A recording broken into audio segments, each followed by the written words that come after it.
വൃത്തിയാക്കി വെച്ചേക്കാട്ടോ. ഇനി ഇതിലേക്ക് ഉപ്പ്, മുളക്, മഞ്ഞൾപ്പൊടി ഇത്ര ഇട്ടിട്ട് ഉള്ളി, ഇഞ്ചി, നട്ട പച്ചക്കുരുമുളക് ഇതൊക്കെ കൂടി അരച്ച് ഇത് ചേർത്തിട്ട് വറുക്കുക കേട്ടോ. ഇത് കൊണ്ട് അരച്ചുകൊണ്ട് വരട്ടെ കേട്ടോ. ഇത് നല്ലോണം പേസ്റ്റ് പോലെ അരച്ചെടുക്കും. എന്നിട്ട് മീനിൽ തിരുമണം കേട്ടോ.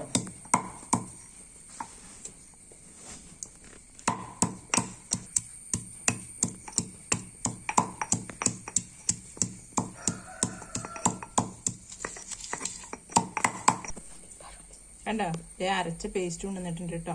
നല്ലോണം അരഞ്ഞിട്ടൊന്നുമില്ല, എന്നാലും അത് എത്ര മതി. അത് പേസ്റ്റാ, ഇത് മതി. ഓർഗാനിക്കാ, ഫുൾ ഓർഗാനിക്. മീൻ വേറെ ഫിഷ് മസാല ഒന്നും ചേർക്കണ്ട. കണ്ടോ, ഇതങ്ങ് വറുത്ത് കഴിച്ചിട്ട് ചോറിട്ട് കഴിക്കണം. ഹായ്.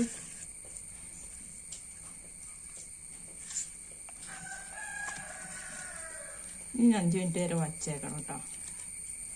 എന്നിട്ട് വറുക്കണം.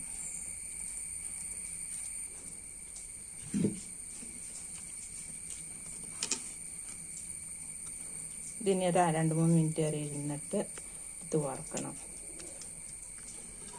വേറൊരു കറിയും വേണ്ട. ഇനി ഇത് വെളിച്ചെണ്ണ ഒഴിക്കാണേ.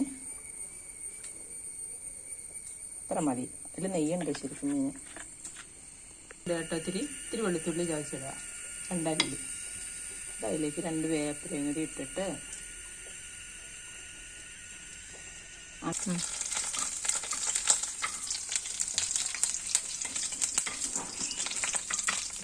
ഇനി എണ്ണയൊക്കെ ചൂടായിട്ടോ. ഞാൻ മീനിടാൻ പോവാട്ടോ. കണ്ടോട്ടോ. ഹായ്. ഇതിൻ്റെ ഒരു സ്റ്റൈലുണ്ടോ? ഇതിൻ്റെ ഗെറ്റപ്പ് അവിടെ നോക്കിയേ. പാകത്ത് കൊള്ളില്ല. ഇതിലും വലിയ അതിനകത്ത് കിടക്കും കേട്ടോ. അത്ര വലിയതൊന്നുമല്ല.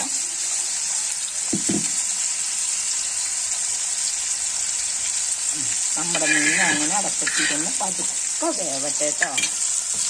അടച്ച് മൂടി വയ്ക്കുക കേട്ടോ. 5 മിനിറ്റ് വരെ ഒഴിക്കുന്ന വേവട്ടെ. എന്നിട്ട് മറച്ചിടാം.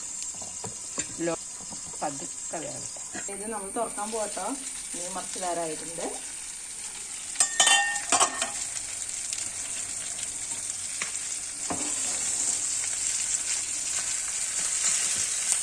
ഇത് വലിയതായിട്ടിരിക്കണമായിരുന്നു. പാത്രമേ കൊള്ളില്ല. ഇത് വലിയ പാത്രം വെച്ചിട്ടുണ്ടായിരുന്നു. ഓ,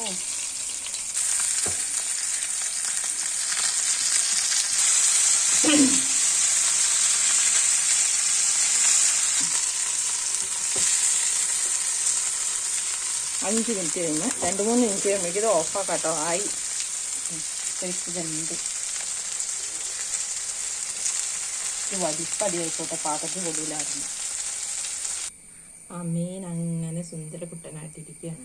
ഓക്കെ, 2 ഉള്ളിയൊക്കെ വെച്ച് നമ്മൾ കഴിക്കുമ്പോൾ ഒന്ന് വച്ചാൽ ഒക്കെ ഒരു സുഖമൊക്കെ ഉണ്ട് ഇത് കഴിക്കാൻ.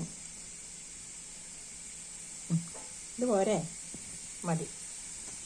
ഇനി ഒരു കഷ്ണം നാരങ്ങ കീറി ആ കായൊക്കെ എടുത്തെറിഞ്ഞ്